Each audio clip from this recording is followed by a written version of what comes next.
Hello, America.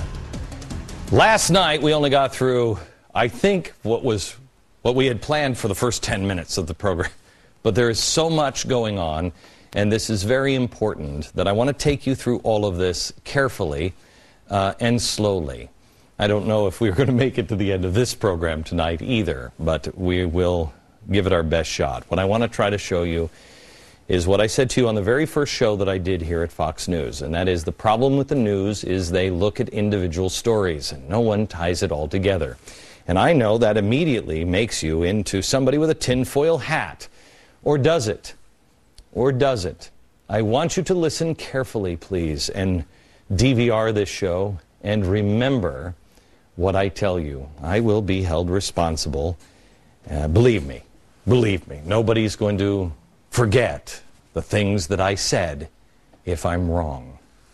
I need you to remember the things that I said if I am right. I told you yesterday the perfect storm theory is something I have been studying and talking about for about 7 years. It is a theory that the world will have so many different pressures on it. Events and pressures and wars and everything else that we have all dealt with over the course of our lifetime, but never all at the same time. And the result could be catastrophic global collapse.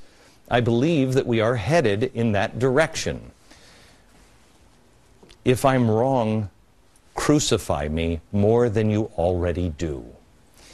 ABC's Good Morning America did an investigative report today, and they aired a clip of a critic that said I was gloom and doom. Oh, am I a bummer? I'm sorry. Then they played me. Well, you just have to watch. Watch. This is what they used yesterday. His trademark blackboard filled with conspiracy theories. Even last night, his show was filled with visions of impending global doom. I believe we're heading into deep and treacherous waters. What gloom and doom? That's crazy. Treacherous waters ahead? Damn the torpedoes, Captain. Keep the Titanic at full speed. What are we, crazy? What could possibly make a man say such a rash and reactionary comment like we're headed in deep and treacherous waters? Could it be the global financial crisis? Oh, I know. How about the food prices that are rising at everybody's grocery stores all around the world? How about inflation? Or could it be the violent uprisings in the Middle East that everybody said was going to be great, and now it's just cascading and setting the whole Middle East on fire?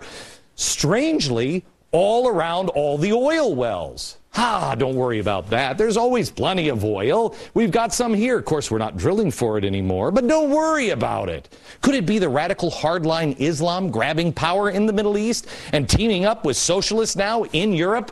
Proof. How about the natural disasters? You know, Japan just had another big earthquake today. Geez, what was I thinking? Man, I'm such a downer. I don't know how I saw any of the gloom and doom. I want you, because you watch this show every night, and you know me, to not take away the gloom and doom. That's not the message I'm trying to give you.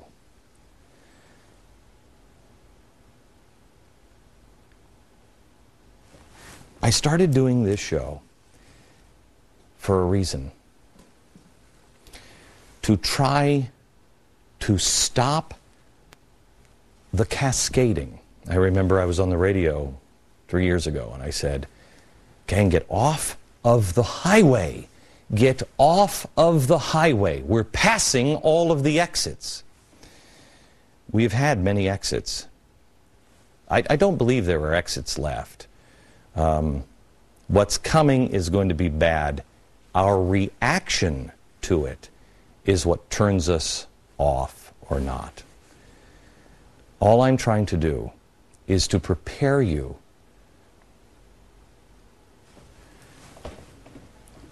so you can be a shelter for others, so you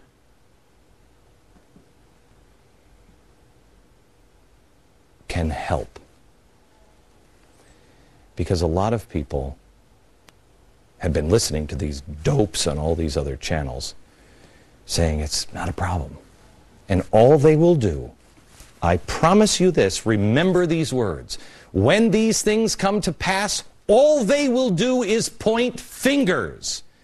It doesn't matter whose fault. At that point, it doesn't matter. What matters is, how does it end? Where do you go from there? Yesterday, I showed this board to you because there's a few things that have happened and have come to my attention, and they are things that I have been looking for and warning against for a while. And they were happening not here. This was one of them. But one of them was here, and one of them is here. Tonight, I want to start here in Japan. The crisis in Japan, remember, the idea is that the world will be under so much pressure, it will not be able to stand. The system will be overloaded. It's like those nuclear power plants. You could say, a guy who was on television saying, hey, if we have a 9 on the Richter scale, those things could crack open. They weren't designed to carry that load. Oh, the crazy guy. Well, you had one.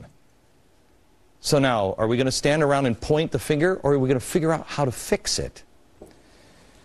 All the TV cameras were all in, strangely, all in Japan, and that for that 1 week, man, everybody was concerned about the Japanese people. Now, to hell it seems with the Japanese people, to hell it seems with the nuclear reactor. I don't see a lot of reporting from Japan. It was wall-to-wall coverage for a week. Well, today they had another 7.1. Now, the reason why I bring it up is because just a few months back, the IMF came out with a report. We told you about it on this program. It was before the massive earthquake and tsunami that hit Japan. The report listed Japan as one of the 10 countries that could not financially survive anything devastating to their economy, whether it be man-made or natural. Well, then they had the earthquake. Remember, the IMF comes out with a report. It cannot withstand it. Biggest earthquake, I think, recorded, right? Well, so now what does Japan do? Well, Japan has to come up with some money to be able to help their people, so they start inflating their money. They just start printing money just to cover the cost of things. They had to evacuate. People had to get back to work. What are they going to do? Well, how long does that last? Well, our central bankers knew, well, that can't last long. So what did the central banks do? The central banks all over the world decided, we're going to help. And we're going to hold down the rate of inflation by printing money all over the globe. So now we're inflating all of the money all over the globe. Let me ask you, how long does that last? You're already feeling the effects of just the United States inflating their money all around the globe. This is just one event that has already put people out of work in Louisiana. How does an earthquake affect Louisiana? Because we're one global order already. Because they can't get parts from Japan to make things. This is one of the pressures that we showed you that are helping build up the perfect storm. And it is money pressures. And the money pressure, Japan is on the brink. That's what they'll tell you now. It's on the brink. But wait a minute. I read the IMF report. They were on the brink before the first earthquake. So do we believe that the IMF is telling us the truth now? Or was the IMF telling us the truth then? Which do you believe? Which is more prudent to believe? This one event has rippled across the ocean. Here. And it's rippling across the entire planet. That's one event. But these things are happening elsewhere. Do you remember when we told you last summer that the IMF again said Spain and Portugal, if they fall apart, it will cascade and push other Euro nations all over the edge. Do you remember that? Spain has 19% unemployment now, thanks to the green jobs, and Portugal is getting bailed out again. And now they're only on the brink, and nobody is talking about what they said would happen last year.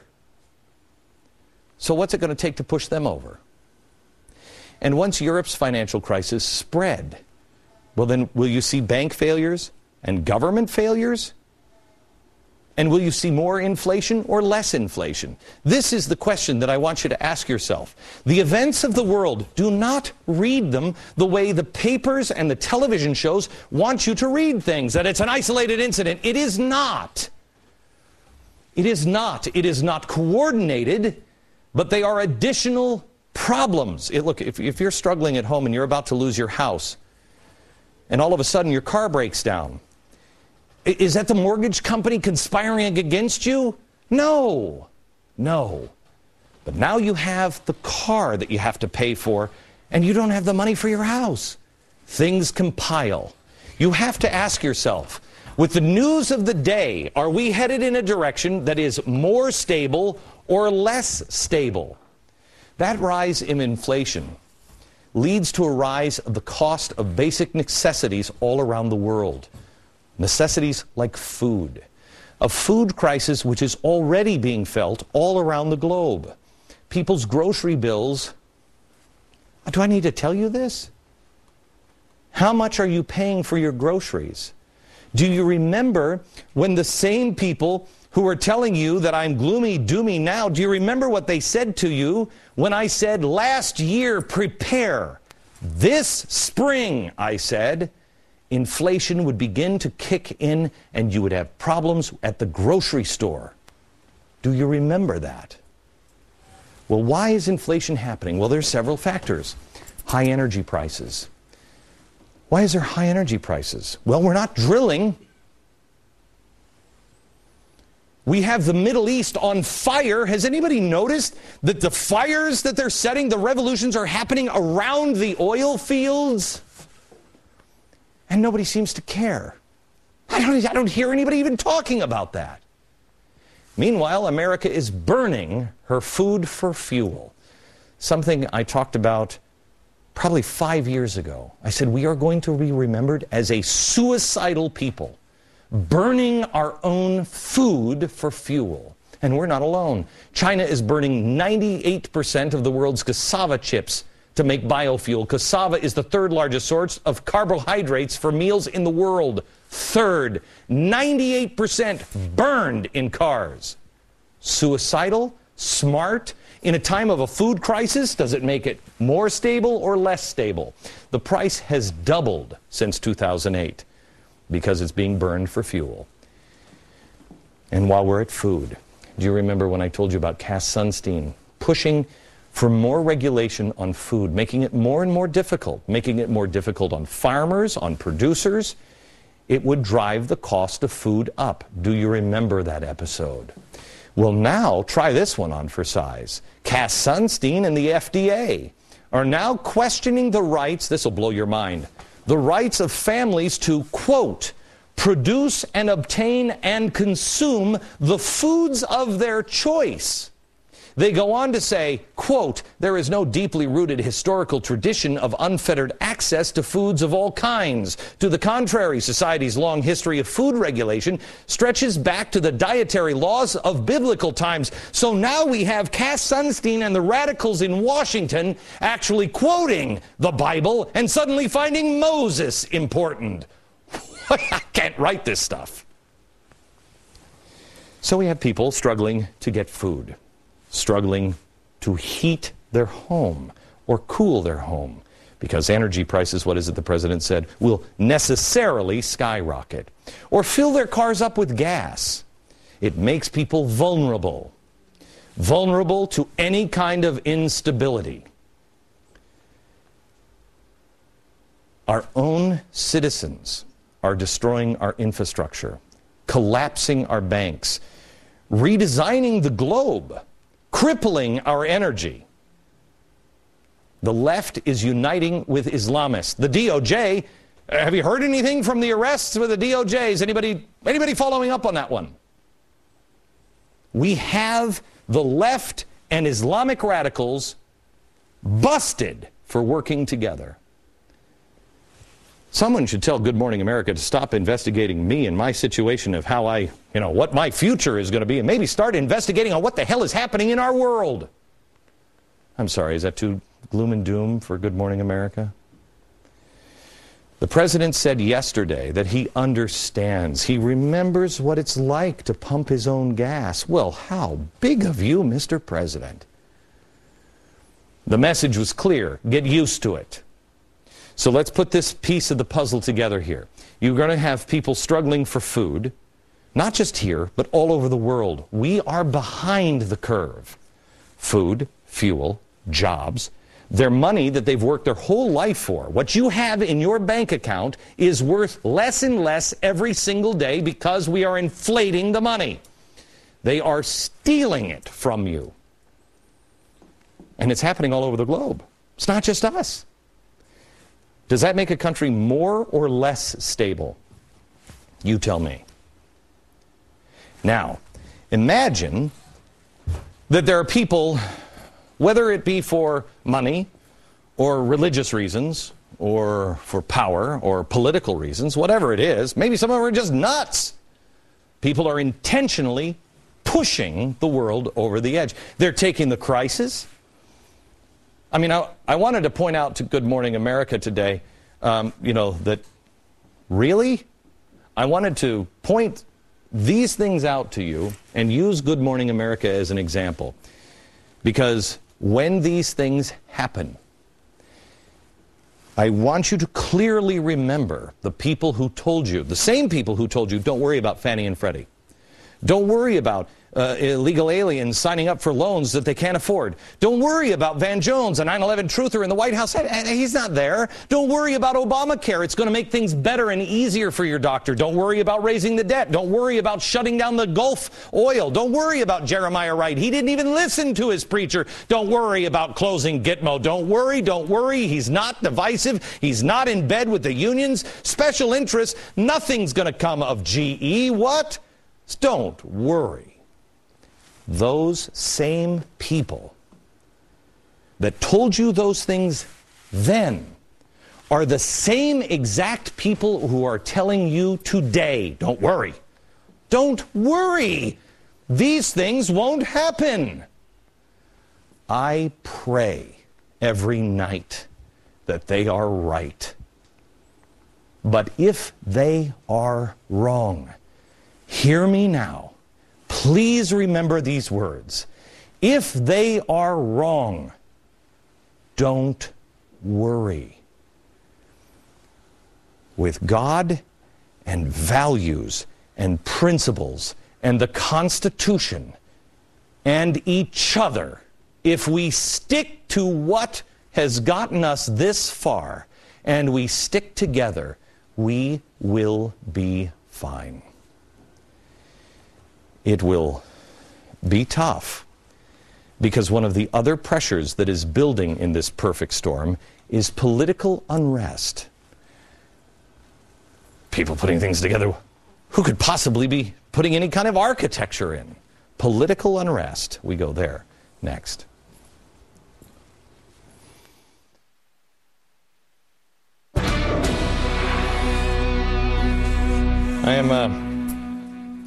I want to put these, thanks Aaron, I want to put the world in some boxes here, and this actually should go over here. But this is what I want you to watch. I want you to watch the world in boxes, because sometimes it's really hard to follow what's going on. I mean, we talked about food shortage, oil. I don't think that would affect anything if that would happen. Natural disasters, inflation, debt, political unrest. But there's also a couple of other things. And when you start to see the cascading effect of what I talked to you about, the cascading effect that was happening here. Oh man, is John Stewart, John, what are you going to do? Seriously, when I leave, what are you going to do? Who's going to give you this material? You know how crazy this looks? You're going to miss me, John. This is cascaded, and I told you it would. When Tunisia happened, I said on the 31st of January, Tunisia, it's the Archduke Ferdinand, and it will cascade. This is cascading and it's on fire. When things start to cascade elsewhere, in this region or these two, you're in trouble. You have the pressure And I want to show you. This is cascading in this direction. And it's going to go this way. And this is radical Islam. And it's being aided here. Flip this. It's being aided by radical Islam here. This is driven by radical Islam. It's being aided by radical Islam up in Europe. It's being driven by the anarchists and the communists. Aided, driven, aided. I'm sorry, driven, aided. This is where you will always get involved. Because once it starts affecting you and your life, you are neither of these activist radicals. This is what gets you involved. Trouble with food, money, heat, jobs. And that's what they're counting on. This is going to spread from France, and it is going to spread in both directions as well. This is going to spread up, and I will show you how. And it is already spreading. These guys, the radicals, are already spreading. There will be more that come from this direction, up here, and it will spread. And once it does, the question is, how much weight can be put on the table before it collapses? Radical Islam. I think you're already seeing radical and hardline Islam spread into West Africa, Asia, Spain, Greece, Turkey. Watch Turkey. All of that influence is going to go up. You couple that unrest with the anarchist and it spreads further. Russia is already having trouble again with Islam. Russia is hardline enough and nasty enough to just crush or kill anybody who gets in their way. England won't have that luxury. England is going to be trouble. You combine all of these activists with people actually struggling with food and basic necessities and more unrest. The radical Islamists are not the only ones trying to capitalize on the crisis. In Central America, you have the communist and anarchist groups operating there. We already know that Hollywood favorite Hugo Chavez is a full-fledged socialist. He is a dictator. Top U.S. military commander now. Have you heard this? And when you do, ask yourself, why have I not heard it before? Top U.S. military commander is now warning the government to pay close attention to Iran's increased visits to Venezuela. Iranian visits to embassies in Central America has doubled since 2005. Meanwhile, Chavez's government has confiscated the industry, one right after another, oil, media, food, you name it. Meanwhile, in Brazil, they have just elected a militant Marxist president. Have you heard that? If you watch this show, you did. Nobody seems to mind that she was a guerrilla combatant, a communist, who in the 1970s was in prison. No big deal, right? But now there are reports that Hezbollah is in South America. Remember, Hezbollah is Iranian, and we have found several handbooks now on our own border. Communists are now active in Mexico. So you have Hezbollah and communists and drug cartels. Here they are protesting. Oh, they're protesting. Oh, wait, oh, that is so amazing. That's a labor union. In another part of Mexico, and this is the story that to me, and it will seem like a very small thing to you, but I'm telling you, if it's not this, it's going to be something like this. A popular Mexican poet lost his son in a drug cartel moment of violence. This is having him now. He is a sympathetic figure. And I don't mean to say anything about him because I don't know anything about him, except some of his ideas. He is now trying to bring the cartels and the police together to agree to stop the violence. People are begging, see that sign? Begging for anyone to bring peace. How many times have I told you that that would happen? When people got desperate enough, they don't care who will bring them peace. He is saying, let's just make a deal with the drug cartels. So, all of these things are down below our border. We're not paying any attention, and they start to head up north. You have the beginnings of unrest here in America. We are far, far behind the rest of the world, and that is the good news if we wake up. In Wisconsin, they are now comparing their battle to what MLK did. I'm just trying to get my arms around this. Can you imagine if I would say anything like that? He died fighting to make people, to make it sure that people could be judged by the content of their character rather than the color of their skin. In Wisconsin, they're fighting to have somebody negotiate their salaries for them. I can't imagine anything more insulting than that. But it allows us to argue politics and not what's really happening. Is the global trend headed towards more unrest or less unrest? And the more unrest, the easier it is for someone to stand up and be the strong man, because people will beg, please just make it stop. Well, George Soros, who, bring it on, George, bring it on. George Soros, who has done his best just to be a philanthropist. Oh, spooky dude. He's already admitted in his own words he has a God complex. And he likes to dabble in revolutions. Well, how amazing. He is holding 2 separate conferences. 2. He's holding Bretton Woods 3. Look up Bretton Woods 1 and 2 and see what they did. See how important. Here's George Soros now saying he can hold Bretton Woods 3. What is the motive of this? Quote, to establish new international rules and a grand bargain that rearranges the entire financial order. Well, I hope we all like it. Thank you, George. May I have another? The other conference that he is holding is, ready? The National Conference for Media Reform. And the slogan of the meeting is, Real Issues versus AstroTurf, confronting the Koch brothers. Oh, you're not going to believe this one when I show it to you. No, even if you watch this show every night, you won't believe this one when I show it to you. And again, ask yourself, why aren't other people showing this to you?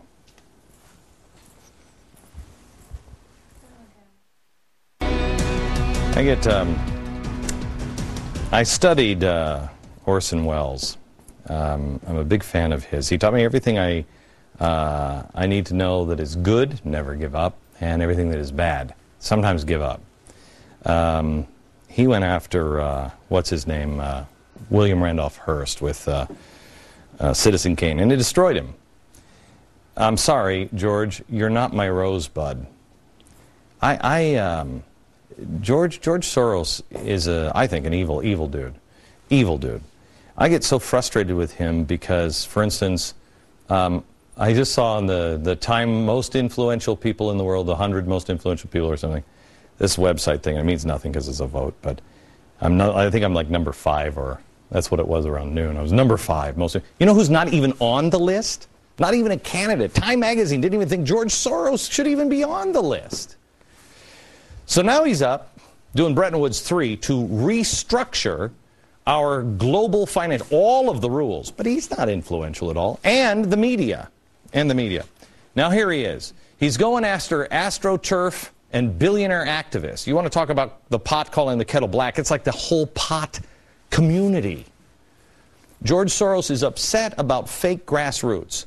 So he's holding a conference that is being hosted by the George Soros-funded Free Press, attended by the George Soros-funded Color for Change, the George Soros-funded Center for Media Justice, the George Soros-funded Common Cause, the George Soros Media Access Project, the George Soros-funded Sunlight Foundation. That one makes me laugh every time. The George Soros-funded Think Progress, the George Soros-funded Campus Progress, the George Soros-funded New America Foundation, and a fellow at the George Soros Open Society Institute, Dean Starkman.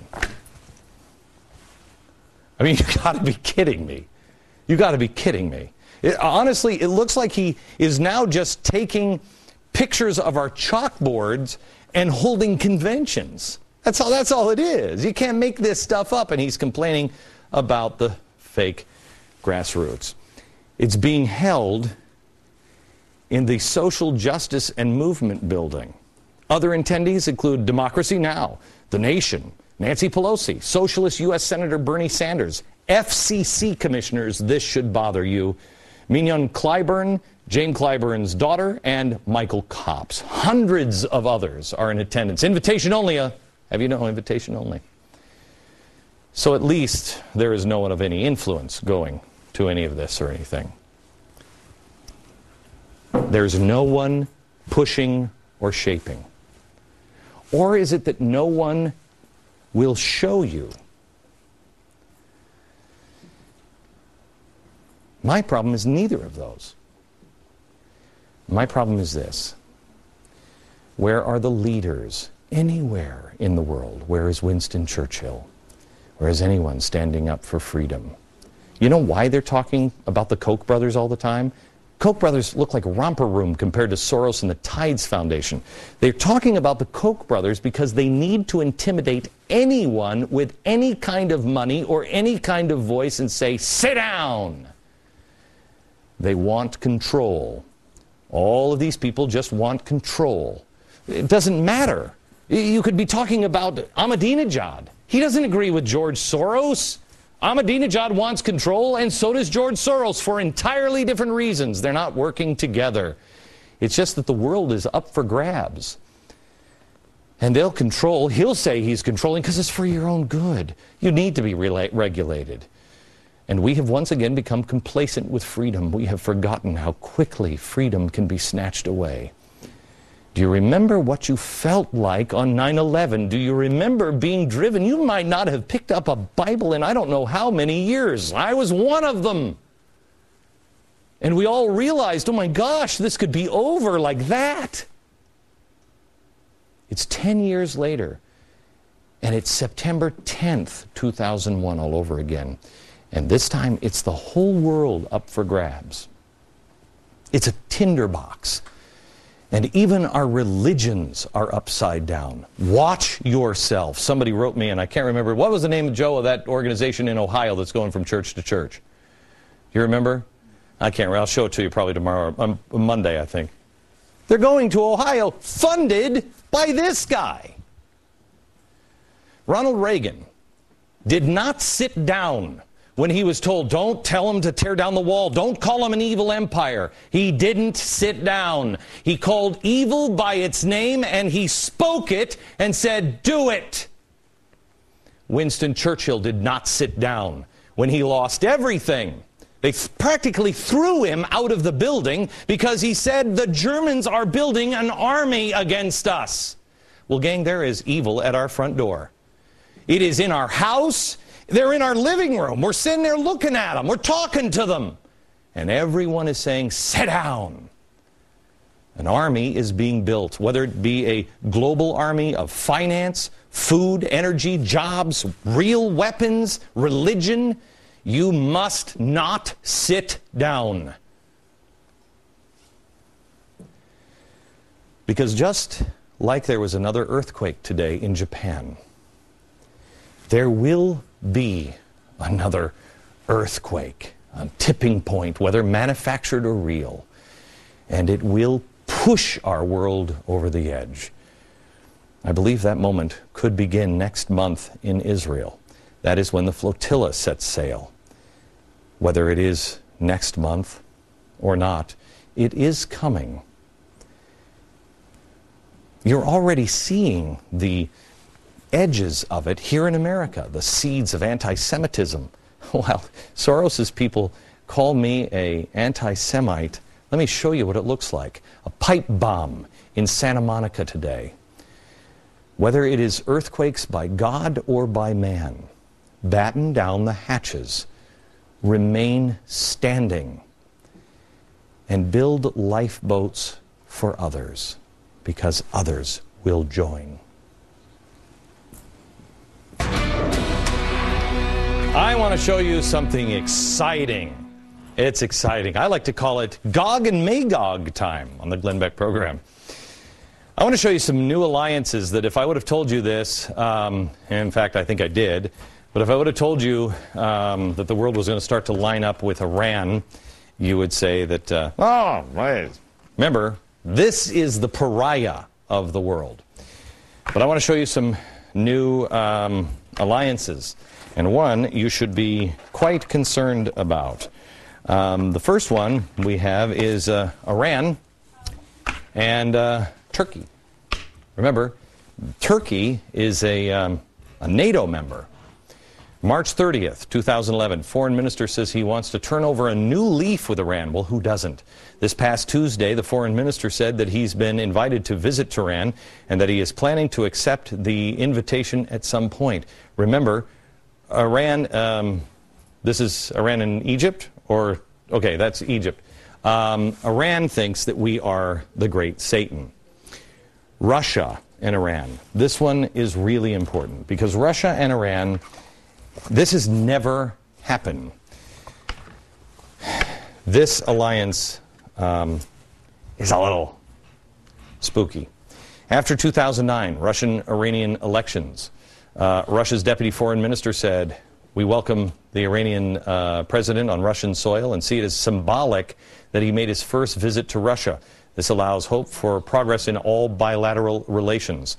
Iran is Russia's biggest trading partner in the Middle East. Russia helped Iran build their nuclear power station last summer. And then we go to Turkey, which is the third player that you don't want to miss. Okay. I'm going to post all this information online at glennbeck.com, and I'm not going to give you all the details. I was just going over it here in the break, and it's just easier for me to post this information at glennbeck.com, and you read it for yourself. Let me just explain this to you. Iran and Russia. Russia's building the nuclear power plants and huge trading partners.